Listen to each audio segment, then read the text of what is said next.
Maka orang tua itu jangan, kamu masih sekolah, kamu masih ini dan itu. Timbangkan mana manfaat dan mana mudaratnya. Mana lebih besar manfaat dan mana lebih besar mudaratnya. Emang kalau nikah nggak boleh kuliah? Ya. Assalamualaikum warahmatullahi wabarakatuh. Pemirsa SNTV, jumpa lagi dengan kami SNTV dalam acara Pos 1 Podcast Santai bareng Ustadz. Alhamdulillah setelah hadir bersama kita Ustadz Ferry Ansor atau biasa dipanggil dengan Abu Rozwah. Assalamualaikum Ustadz. Waalaikumsalam warahmatullahi wabarakatuh. Apa kabar hari ini Ustadz? Alhamdulillah. Segar nampaknya. Segar. Alhamdulillah. Udah nikah. Oh iya. Ya, udah lama. Itu salah satu tema yang mau kita bicarakan Ustadz. Karena kan seperti generasi 70-an 80 itu biasanya sudah punya anak yang sudah tamat SMA. Sudah masuk ke jenjang usia nikah. Jadi siap-siap menunggu calon menantu. Iya, itu salah satunya Ustadz. Bukan Anda aja, mungkin teman-teman pemirsa yang lain. Mungkin dari di sini kita sebagai orang tua kan pengen tahu detail, walaupun kita udah menjalankannya. Sebenarnya kita pengen tahu yang pengen Anda tanyakan itu hukum nikah itu sendiri gimana Ustadz? Soalnya Anda ada bilang ada yang wajib, ada yang sunnah. Itu sebenarnya gimana Ustaz? Alhamdulillah wassalatu wassalamu ala rasulillah wa ba'du. Hukum asal menikah itu sunnah. Hukum asalnya menikah itu sunnah. Nah, dia bisa menjadi wajib jika memang tidak ada jalan lain kecuali menikah. Mungkin dia sudah ba'ah. Ba'ah itu sudah memiliki kemampuan untuk menyalurkan hasratnya. Dan tidak ada lagi jalan yang dapat dia tempuh untuk meredamkan syahwatnya kecuali nikah. Maka ketika itu orang ini wajib untuk menikah. Kenapa? Karena khawatir akan jatuh kepada perzinahan. Ya, agama kita melarang perzinahan. La taqrabu zina, jangan dekati zina. Oleh karena keadaan seperti ini hukumnya wajib. Namun hukum asal menikah itu sunnah. Dan bisa jadi hukumnya haram kalau dia menikah ya dengan tujuan untuk menzalimi istrinya nanti. Dia nikah ini seorang akhwat. Dia nikahi. Tapi dia punya niat buruk. Dia punya niat buruk untuk mencelakakan atau untuk menzalimi pasangannya. Ini tentunya pernikahan itu haram. Atau kondisi dia tidak mampu untuk menyalurkan syahwatnya, tapi dia paksakan untuk menikah. Ya, seharusnya orang seperti ini berobat terlebih dahulu, mempersiapkan dirinya. Karena ketika dia menikah bukan hanya nafkah zahir, tapi nafkah batin juga harus dia berikan. Apa jadinya ketika seorang laki-laki menikahi seorang wanita, ya masih mudah lagi, namun dia tidak memiliki kemampuan untuk berbuat, membahagiakan calonnya, pasangannya, membahagiakan pasangannya. Nah, mungkin dari sisi materi, dia kuat, namun dari sisi kemampuan, dari sisi batin dia tidak mampu untuk membahagiakan pasangannya. Maka seperti ini, diharamkan untuk menikah. Dibenci untuk menikah. Kenapa? Karena khawatir pasangannya akan terzalimi dengan perbuatan tersebut. Namun tetap kembali kepada hukum asal.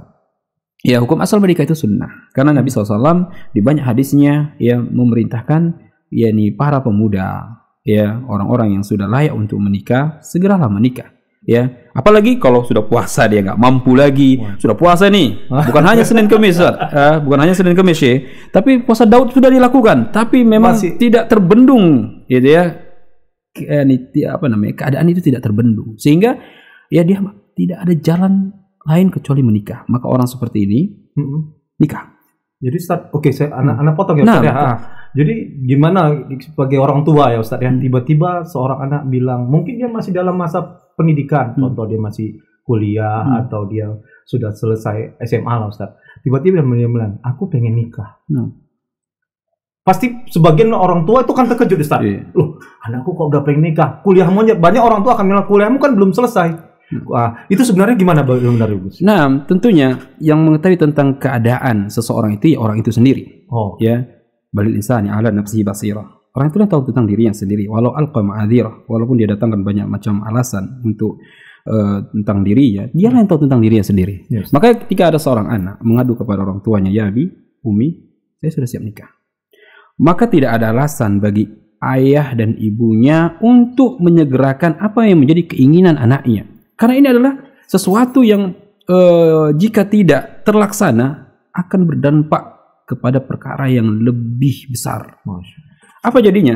ketika seorang anak, apalagi wanita, dia sudah mengetahui lawan jenisnya, ada keinginan untuk menikah. Kenapa? Karena dia khawatir jatuh kepada perzinahan, apalagi anak tersebut sudah hafiz Quran. Ya, mungkin dia sudah memahami hukum-hukum pernikahan tersebut, sehingga ada termotivasi untuk menikah di masa muda. Ya, maka tidak ada alasan bagi orang tua untuk segera menikahkannya. Kalau tidak, akan terjadi permasalahan yang besar. Bisa jadi anak ini akan menyalurkannya ke jalan yang haram. Ya. Maka orang tua terkadang bisa jadi sebagian orang tua kalau sudah terjadi ya baru menyesal. Yang tadinya mungkin dipasang mahar tinggi-tinggi 30 juta, boleh menikahi anak saya 30 juta. Akhirnya ya dengan berpikir yang dangkal, seorang laki-laki yang memilih pikiran yang dangkal, dia melakukan sesuatu yang buruk untuk menjadikan alasan agar orang tua wanita itu menikahkannya. Masya Allah. Subhanallah. Dari 30 juta jadi 3 juta. Itu menutang. Nah, kenapa? Karena sudah kecelakaan terlebih dahulu. Ini bahaya. Makanya kalau ada seorang anak datang kepada orang tuanya, ya bi, ya umi, nikahkan. Nikahkan. Cari ya pemuda yang bisa menggantikan posisi ayahnya untuk memberikan nafkah kepada anak tersebut. Cari di majelis ilmu. Ya, cari yang mana di depan-depan itu para pemuda, lihat sholatnya, bagaimana ya nih semangatnya dalam menuntut ilmu. Ditambah lagi tanya kepada orang-orang yang kenal dengan pemuda itu. Nah, seperti itu. Jadi ini suatu kebahagiaan sebenarnya sama orang tua ketika ada seorang anak wanita ya nih mengadu kepada orang tua, "Abi, saya siap nikah, carikan calon." Ini kebahagiaan, artinya menunjukkan tegak ilmu kepada anak itu. Dia tahu bagaimana menyelesaikan permasalahan pada dirinya. Kembali pada tadi, siapa yang mau tahu tentang dirinya? Dirinya sendiri. Ya, maka orang tua itu jangan, kamu masih sekolah, kamu masih ini dan itu. Timbangkan mana manfaat dan mana mudaratnya. Mana lebih besar manfaat dan mana lebih besar mudaratnya. Emang kalau nikah nggak boleh kuliah? Ya, kuliah. Tidak ada halangan. Bahkan banyak yang sudah menikah ketika kuliah semakin semangat dia. Ya. Lihat guru-guru kita, ustaz-ustaz kita, mereka menikah. Ya, tidak menghalangi mereka ya untuk belajar walaupun sudah menikah. Bahkan dia lebih semangat dia. Kenapa? Karena ada tanggung jawab di sana. Ya, ada semangat dia untuk menambah sebuah bab dalam ilmu, contoh tentang keluargaan, bagaimana mengurus anak. Akhirnya dia semangat terus belajar dan belajar. Jadi tidak ada alasan. Ulama-ulama terdahulu kalau anaknya dilihat sudah tidurnya tengkurap, langsung dinikahkan itu. Kalau udah agak aneh-aneh, langsung dicarikan calon untuk dia. Ya. Sekarang anak kita mungkin sudah bolak-balik dia tidurnya, tapi dibiarkan tidak menikah. Ya apa jadinya? Apalagi sekarang, kalaulah di zaman dahulu, lihat Aisyah berapa umurnya ketika menikah. Ya, kita lihat sejarah-sejarah sahabiat, kemudian para sahabat menikah di umur-umur yang awal-awal mungkin mereka balik, bahkan ada yang dinikahkan sebelum balik. Itu masa dahulu. Apalagi masa sekarang seharusnya lebih daripada itu. Kenapa? Media ya sangat yang mengerikan. Ya. Bagaikan dua mata pisau. Ya, oke, berhati-hati. Makanya orang tua kalau ada anak yang menikah, masya Allah, ini anugerah yang besar untuk dirinya. Menunjukkan apa? Anaknya ingin menjaga iffah, menjaga kehormatan diri. Lihatlah bang, kalau kita jalan-jalan ke jembatan itu 1, 2, 3 sampai ke 6, bahkan sampai ke sudutnya, ujungnya banyak makhluk halusnya. Jangan sudutnya aja Ustaz, di bawahnya juga sudah ada banyak makhluk halusnya. Nah, apakah kita ingin anak-anak kita seperti itu? Nah, kan saya pernah, ini sedikit cerita. Ya. Saya pernah malam hari kelaparan gitu ya. Artinya mau masak pun sudah malam dan nggak mungkin bangunkan istri yang baru istirahat. Nah, jadi akhirnya saya keluar ya. Saya ambil motor, saya keluar cari makan. Ketika itu kalau saya tidak silap jam 2 malam, nggak tahu nih, baru lapar keluar. Maklum di Batam kan banyak banyak kuliner banyak pinggir-pinggir jalan. Kira saya keluar, saya cari ayam penyet gitu. Oh, masya Allah. Ayam penyet, ya. Kemudian ketika saya menunggu, ya kokinya masak, ya saya tunggu. Kemudian ada beberapa motor lewat, laki-laki dan perempuan berboncengan. Kalau saya lihat ini anak mungkin sekitar anak SMP dan SMA. Saya tanya pada penjualan, tukang ayam penyetnya, ini kejadiannya setiap malam ya? Artinya ada nggak seperti itu setiap malam? Ya anak-anak hilir mudik naik motor. Setiap malam. Saya berpikir, mana orang tuanya? Apakah orang tuanya bahagia dengan seperti ini? Bisa jadi orang tuanya kerja malam hari, anaknya tidak terkontrol, di mana tidurnya. Ingat, pemuda itu masa yang butuh perhatian besar. Kalau orang tuanya nggak perhatian, maka dia akan mencari orang yang akan memperhatikan dia. Benar. Makanya abang hati-hati. Yes. Ketika nanti anak abang sudah besar, lihat dia butuh perhatian besar dari orang tua, apalagi anak perempuan. Kalau orang tuanya tidak memperhatikan dia, maka dia akan mencari pengganti orang tuanya untuk memperhatikan dia. Makanya coklat Sepotong coklat seharga kehormatan. Maksudnya Ustaz? Nah, itu dia. Menarik. Minum dulu Ustaz, minum. Nah, Masya Allah. Menarik bincang-bincang ini. Alhamdulillah, ini Masya Allah yang bikin ini luar biasa. Nampaknya sudah biasa. Sudah biasa kayaknya, sudah tahu ukurannya. Iya. Masya Allah. Jadi gara-gara coklat hilang harga diri, kehormatan. Kenapa? Karena pemuda itu, ya, dia butuh dengan perhatian. Dia akan merasa, Masya Allah, dia perhatian dengan saya. Ayah saya nggak pernah belikan coklat. Ayah saya nggak pernah belikan bunga mawar untuk saya. Ini belikan coklat, belikan bunga mawar. Masya Allah, dia perhatian dengan saya.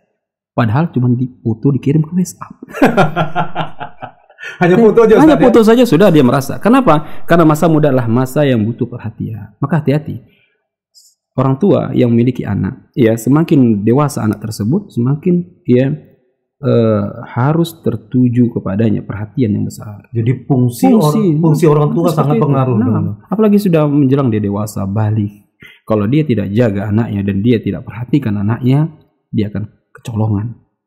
Dia akan kehilangan, ya, anak yang selama ini dia didik, ya, dari awal, ya, dia didik, dia sekolahkan ke sekolah agama. Namun setelah dewasa dia biarkan begitu saja. Nah, seorang tua harus cemburu dengan hal itu. Kerugiannya dunia akhirat berarti Ustaz. Bahkan nanti sedih dia ketika anaknya nggak ada yang jemput, kan kacau. Ya, ala nak nggak ada yang jemput kamu gitu ya. Ini Masya Allah, ini orang tua Masya Allah perlu diruqyah kayaknya. Oke, tadi kita udah bicara dengan hukum, hukum nikah. Kalau keutamaan nikah itu gimana Ustaz? Biar kita tuh jelas sebagai orang tua, keutamaan nikah itu gimana Ustaz? Biar termotivasi menikah? Bukan.